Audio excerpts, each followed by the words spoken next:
में भी अब मतदान संपन्न हो चुका है। इंतजार सिर्फ मतगणना का है और मतगणना के इंतजार में भी अब ज्यादा वक्त नहीं बचा है। 3 दिसंबर को मतगणना होगी। उसके पहले एग्जिट पोल आ चुके हैं और एग्जिट पोल के आने के बाद कांग्रेस और बीजेपी दोनों ही जीत के दावे लगातार कर रही हैं। 57 से भी ज्यादा सीटें जीतने का जहां मुख्यमंत्री भूपेश बघेल दावा कर रहे हैं, तो वहीं पूर्व मुख्यमंत्री रमन सिंह भी 52 से 55 सीटों पर जीत हासिल करने का दावा कर रहे हैं। 3 दिसंबर को मतगणना होनी है। सुबह 8 बजे से मतगणना शुरू हो जाएगी और अब ऐसे में नतीजे किसके पक्ष में आएंगे, किसके विपक्ष में आएंगे, ये तो खैर 3 दिसंबर को स्पष्ट हो जाएगा।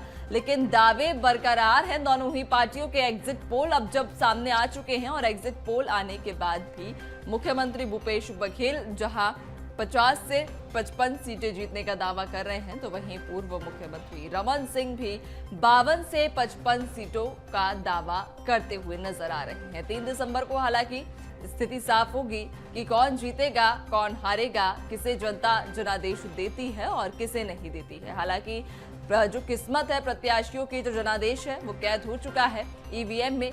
3 दिसंबर को सुबह 8 बजे से मतगणना जब शुरू होगी तो धीरे धीरे कर रुझान भी सामने आने लगेंगे और देर शाम तक स्पष्ट हो जाएगा छत्तीसगढ़ की सियासत की क्या तस्वीर 3 दिसंबर के बाद रहने वाली है।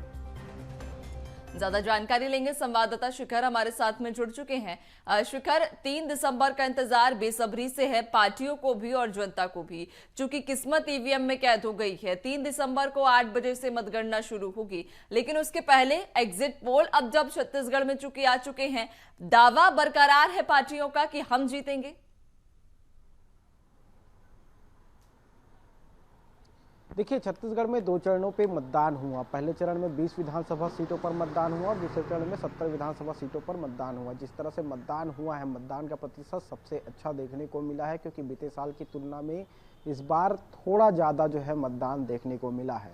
जो कल एग्जिट पोल जारी हुए, उस एग्जिट पोल में कांग्रेस की एक बार फिर से सरकार बनती हुई नजर आ रही है। लगभग 57 सीटों तक जो है कांग्रेस जाती हुई नजर आ रही है, जबकि बीजेपी की अगर बात की जाए तो बीजेपी के सीट भी लगातार बढ़ते हुए नजर आ रहे हैं, क्योंकि 2018 में जब चुनावी नतीजे सामने आए थे तो उस दौरान बीजेपी को महज 15 सीटों पर सिमटना पड़ा था। लेकिन इस बार जिस तरह से एग्जिट पोल सामने आ रहे हैं, दुगनी सीटों के साथ इस बार छत्तीसगढ़ में बीजेपी आती हुई नजर आ रही है। लेकिन बहुमत का आंकड़ा जो है अभी भी कोसों दूर नजर आ रहा है। हालांकि जिस तरह से बयानबाजी का दौर देखने को मिला है, मुख्यमंत्री भूपेश बघेल का बयान सामने आया है, वो साफ तौर पे इस बात का जिक्र कर रहे हैं कि एग्जिट पोल चलने दीजिए, लेकिन जब नतीजे 3 तारीख को आएंगे तो 75 पार का जो आंकड़ा है वो पार होता हुआ नजर आएगा। हालांकि पूर्व मुख्यमंत्री डॉक्टर रमन सिंह का बयान भी एग्जिट पोल को लेकर सामने आया है। वो साफ तौर पे इस बात का जिक्र कर रहे हैं कि जैसे जैसे मतगणना की तारीख नज़दीक आएगी, 3 तारीख को जब मतगणना होगी, उसके बाद बहुमत के साथ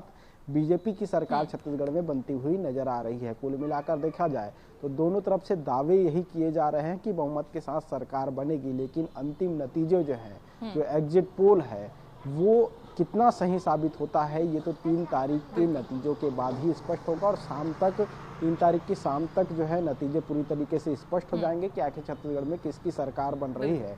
लेकिन उससे पहले छत्तीसगढ़ में सियासत भी एग्जिट पोल के बाद देखने को मिल रही है। वाकई 3 दिसंबर को ये सब स्पष्ट हो जाएगा, स्थिति साफ हो जाएगी कि आखिर किसकी सरकार बनेगी, किसकी नहीं बनेगी।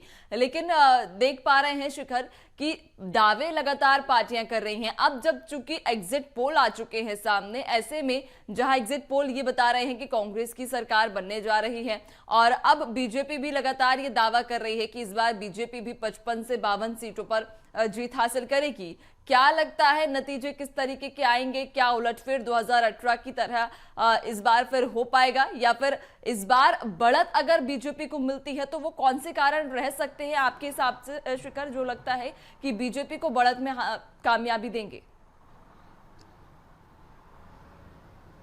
देखिए, जिस तरह से एग्जिट पोल सामने आए हैं उसमें बहुमत में फिलहाल जो है कांग्रेस नजर आ रही है। इंतजार 3 दिसंबर का करना पड़ेगा, क्योंकि 3 दिसंबर वो तारीख है जब छत्तीसगढ़ विधानसभा चुनाव के नतीजे आएंगे। लेकिन एग्जिट पोल में जो आंकड़े आए हैं, उन आंकड़ों में बीजेपी की बढ़त लगातार देखने को मिली है। सभी जो एग्जिट पोल की संस्थाएं हैं, वो संस्थाओं ने जो आंकड़े दिए हैं, उस आंकड़ों के अनुसार 30 से ज़्यादा सीटें जो हैं बीजेपी के खाते में जा रही हैं। तो कुल मिलाकर देखा जाए तो 2023 विधानसभा चुनाव में बीजेपी का प्रदर्शन बहुत अच्छा रहा है, क्योंकि 2018 में जब विधानसभा चुनाव के नतीजे आए थे उस दौरान महज 15 सीटों पर बीजेपी सिमट गई थी, लेकिन इस बार एग्जिट पोल में ये आंकड़ा 30 सीटों से ऊपर जाता हुआ नजर आ रहा है। तो कुल मिलाकर ये कहा जा सकता है कि 2018 के मुकाबले 2023 में बीजेपी का प्रदर्शन बेहतर माना जा सकता है, क्योंकि दोगुनी सीटों के साथ आगे बढ़ती हुई बीजेपी नजर आ रही है।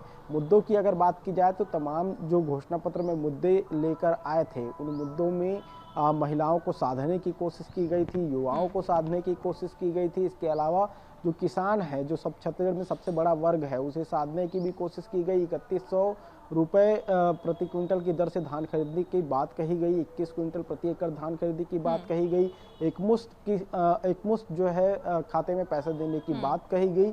तो ये एक बड़ा फैक्टर जो है छत्तीसगढ़ में देखने को मिल सकता है, और यही वजह है कि जो बीजेपी की सीटें बढ़ी हैं वो इन क्षेत्रों में सबसे ज़्यादा देखने को मिल सकती है। महिलाओं का भरोसा जो है जीतने में कामयाब बीजेपी नज़र आ रही है। इसके साथ ही युवाओं को लेकर जिस तरह से काम किया गया, कहा गया कि लोक सेवा आयोग की तर्ज पर जो है छत्तीसगढ़ पीएससी की परीक्षाएं की जाएंगी, ये भी एक बड़ा फैक्टर जो है वो माना जा सकता है। और साफ तौर पे कहा जा सकता है कि जिस तरह से बढ़त की ओर बीजेपी नजर आ रही है, एक बेहतर प्रदर्शन 2018 के मुकाबले देखने को इस बार मिल सकता है जी। बिल्कुल, यानी कि कह सकते हैं शिखर कि दोनों ही पार्टियों ने हर वर्ग को साधने के लिए तमाम तरह के वादे और घोषणाएं की हैं, लेकिन उन वर्गों ने किसका साथ दिया है, किसको अपना जनादेश दिया है, ये 3 दिसंबर को साफ हो जाएगा जब मतगणना होगी। फिलहाल आपका शुक्रिया जानकारी साझा करने के लिए। बने रहिएगा और भी अपडेट्स आपसे लेंगे।